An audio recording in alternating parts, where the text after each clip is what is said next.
ನಮಸ್ತೆ ಎಜಿ ನ್ಯೂಸ್ಗೆ ಸ್ವಾಗತ. ಹಾರುಗೆರೆ ಹಾಗೂ ಈ ದೇಶದ ಹಿಂದೂ ಮುಸ್ಲಿಂ ನಾಗರಿಕರು ಭಾರತಾಂಬೆಯ ಮಡಿಲಿನ ಮಕ್ಕಳು. ನಾವೆಲ್ಲರೂ ಈ ದೇಶದಲ್ಲಿ ಸಹೋದರತ್ವ ಹಾಗೂ ಭ್ರಾತೃತ್ವದಿಂದ ಹಿಂದೆ ಕೂಡ ಒಟ್ಟಾಗಿದ್ವಿ, ಈಗಲೂ ಕೂಡ ಒಟ್ಟಾಗಿದ್ದೇವೆ, ಮುಂದೆಯೂ ಕೂಡ ಒಟ್ಟಾಗಿರ್ತೀವಿ. ಈ ಭಾರತಾಂಬೆಯ ಮಡಿಲಿನಲ್ಲಿ ಜನಿಸಿದ ನಾವೆಲ್ಲರೂ ಕೂಡ ಒಂದೇ ಎಂಬ ಮನೋಭಾವ ನಮ್ಮೆಲ್ಲರಲ್ಲೂ ಇದೆ. ಆದರೆ ಕೆಲವು ಪೈಶಾಚಿಕ ವಿಕೃತಿ ಮನೋಭಾವವುಳ್ಳ ಕೆಲವು ದುಷ್ಟಶಕ್ತಿಗಳು ಕೂಡಿಕೊಂಡು ನಮ್ಮೆಲ್ಲರ ಒಗ್ಗಟ್ಟನ್ನ ಒಡೆಯಲು ಪ್ರಯತ್ನಿಸ್ತಾ ಇದೆ. ಆದರೆ ಅದು ಸೂರ್ಯ ಚಂದ್ರ ಇರುವವರೆಗೂ ಸಾಧ್ಯವಿಲ್ಲ. ಕಾಶ್ಮೀರದ ಪೆಹಲ್ಗಾಮ್ನಲ್ಲಿ ನಡೆದ 26 ಜನ ನಮ್ಮ ಭಾರತೀಯ ಸಹೋದರರ ಮೇಲೆ ಉಗ್ರಗಾಮಿಗಳು ಅಟ್ಟಹಾಸವನ್ನ ಮೆರೆದಿದ್ದನ್ನ ಕೇಳಿ ತುಂಬಾ ನೋವುಂಟಾಗಿದೆ. ಇದನ್ನ ನಾವೆಲ್ಲರೂ ಖಂಡಿಸ್ತೀವಿ. ಅಂತಹ ಪೈಶಾಚಿಕ ಭಯೋತ್ಪಾದಕ ಉಗ್ರರನ್ನ ಸೆರೆ ಹಿಡಿದು ಗಲ್ಲಿಗೇರಿಸಬೇಕು. ಇಂತಹ ಘಟನೆ ಮತ್ತೆ ಮರುಕಳಿಸಬಾರದ ಹಾಗೆ ಈ ಉಗ್ರರನ್ನ ಸಂಪೂರ್ಣವಾಗಿ ನಿರ್ಮೂಲನೆ ಮಾಡಿ ದೇಶದಲ್ಲಿ ಶಾಂತಿ ಸುವ್ಯವಸ್ಥೆಯನ್ನ ಕಾಪಾಡಬೇಕು ಅಂತ ಮೊಂಬತ್ತಿ ಹಿಡಿದು ಮೃತ ತಮ್ಮ ಸಹೋದರರ ಆತ್ಮಕ್ಕೆ ಶಾಂತಿ ಸಿಗಲೆಂದು ಕೋರುತ್ತಾ ಇದ್ದಾರೆ.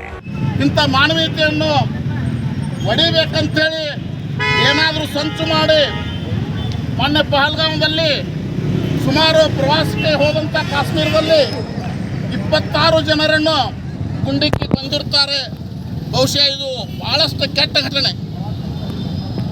ಘಟನೆ ಆದರೂ ಕೂಡ ನಮ್ಮ ಒಂದು ಈ ಭಾತೃತ್ವಕ್ಕೆ, ನಮ್ಮ ಸೋದರತ್ವಕ್ಕೆ, ನಾವೆಲ್ಲರೂ ಬದುಕ್ತಿರುವ ರೀತಿಗೆ ಒಳಸಂಚು ಮಾಡಿ ಹೊಡಿಬೇಕಂತ ಹುನ್ನಾರ ಇದು.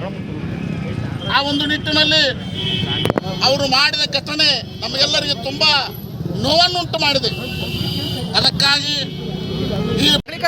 असल वजह ये है कि हमारे इस भारत के अंदर हिंदू मुसलमान एकता है. कुछ लोग इसमें हमारे दरमियान में नफरत फैलाने की कोशिश कर रहे हैं, लेकिन हमें उस नफरत में नहीं पड़ना है. हम पूरे भारत को ये बताना चाहते हैं कि इस भारत में जो भी नफरत की आवाज़ उठाएगा हम उसके खिलाफ खड़े हैं, और इस भारत के अंदर जो भी जुल्म करेगा हम उसके खिलाफ खड़े हैं. चाहे जुल्म करने वाला किसी भी धर्म का इंसान हो, जुल्म करने वाला कभी भी किसी भी धर्म का नहीं होता. हर जुल्म करने वाला गुनहगार होता है. उस जुल्म करने वाले को सज़ा होनी चाहिए. हमारे भारत के अंदर कानून है, संविधान है. संविधान के तहत में हर जुल्म करने वाले को कानून के एतबार से सज़ा मिलनी चाहिए. हम इस बात से मांग करते हैं, हमारे पूरे हिंदू मुसलमान सब की तरफ से आज हम मांग करते हैं कि जिसने भी ये अटैक किया है हमारे इंसानों के ऊपर, भारत के लोगों के ऊपर जिसने भी अटैक किया है उसे सख्त से सख्त कड़ी सज़ा मिलनी चाहिए. हम इसके एतबार से हम गमगीन हैं.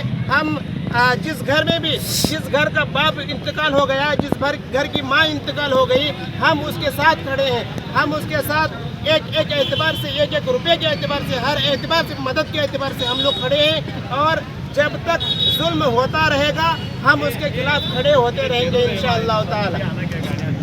ಬಂಧುಗಳೇ, ಮೊನ್ನೆ ಕಾಶ್ಮೀರದಾಗ ಏನಾಗ್ತಲ್ಲ, ಉಗ್ರರಿಂದ ಸುಮಾರು 26 ಜನ ಹತ್ಯೆ ಆಗ್ತಾರೋ.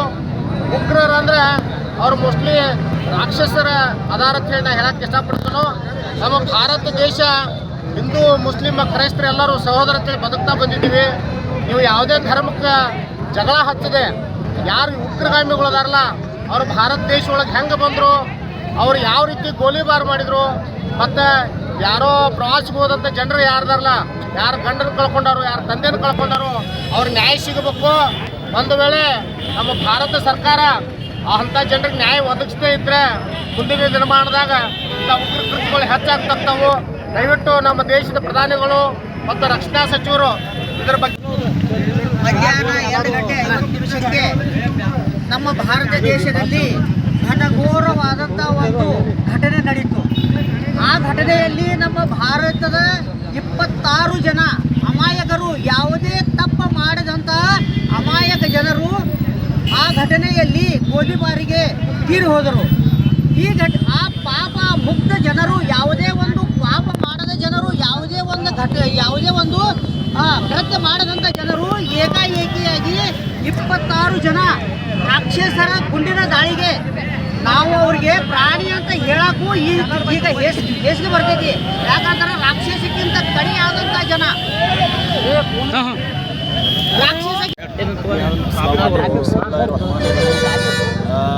ये जो 22 और 23 को जो कश्मीर पहलगाम के अंदर जो घटना हुआ है, इसके खिलाफ में तमाम मुस्लिम हो या दलित भाई हो या हिंदू भाई हो, हर भारतवासी इस घटने के बाद बहुत सारा गमगीन है और इसका बहुत सा हमें दुख है। और क्योंकि हमारा भारत जो देश है वो अमन और शांति का है, और इन जैसे लोग यहाँ पे किस तरह यहाँ पर आए और कैसे उनको अटैक किया, और ये बहुत ही बड़ा इसका षड्यंत्र है। तो मैं केंद्र सरकार से तमाम मुस्लिम भाई और अपने दलित भाई और हिंदू भाई की तरफ से ये मनवी करना चाहता हूँ कि इनके ऊपर इंक्वायरी हो और इनको अरेस्ट ना करें, उसी वक्त जो है इनको शूट एंड साइट का ऑर्डर दे और इस आज़ाद मुल्क जो है ऐसे आने वाले लोगों को निकाल कर फेंकें। और ये भारत के अंदर जितनी भी ऐसे लोग जो अफवाह फैला रहे हैं कि आज किसी भी मज़हब का किसी भी तरह का नुकसान हो या किसी भी को अटैक हो, तो हम तमाम मुस्लिम भाई हर जो है इंसानियत के पीछे हैं और ये मामला इसी तरह चलने वाला।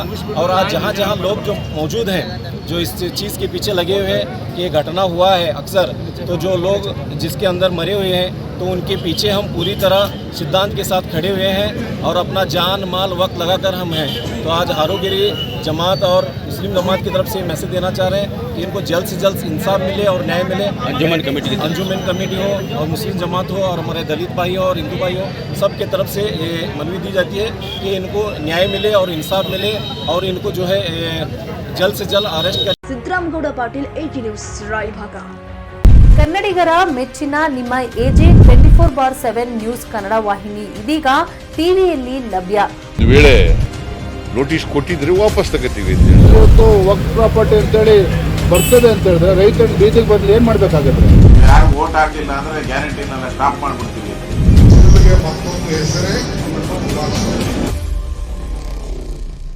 ಕರ್ನಾಟಕ ಮತ್ತು ದೇಶ ವಿದೇಶ 360 ಡಿಗ್ರಿ ಸುದ್ದಿ ಹಾಗೂ ಉತ್ತರ ಕರ್ನಾಟಕ, ಬೆಳಗಾವಿ, ಬಾಗಲಕೋಟೆ, ಧಾರವಾಡ, ಹಾವೇರಿ, ಗದಗ, ಬಿಜಾಪುರ ಜಿಲ್ಲೆಯ ಕ್ಷಣ ಕ್ಷಣದ ವಿವರವನ್ನ ಪಡೆಯುವುದಕ್ಕೆ AG 24/7 ನ್ಯೂಸ್ ಕನ್ನಡ ವಾಹಿನಿಯನ್ನ ಲೈಕ್ ಮಾಡಿ, ವಿಡಿಯೋಗಳನ್ನ ಶೇರ್ ಮಾಡಿ, ಕಮೆಂಟ್ ಮಾಡುವ ಮೂಲಕ ನಮ್ಮ ವಾಹಿನಿಗೆ ಸಹಕಾರ ನೀಡಿ ಮತ್ತು ಚಾನೆಲ್ ಅನ್ನ ಸಬ್ಸ್ಕ್ರೈಬ್ ಮಾಡಿ. ಧನ್ಯವಾದಗಳು.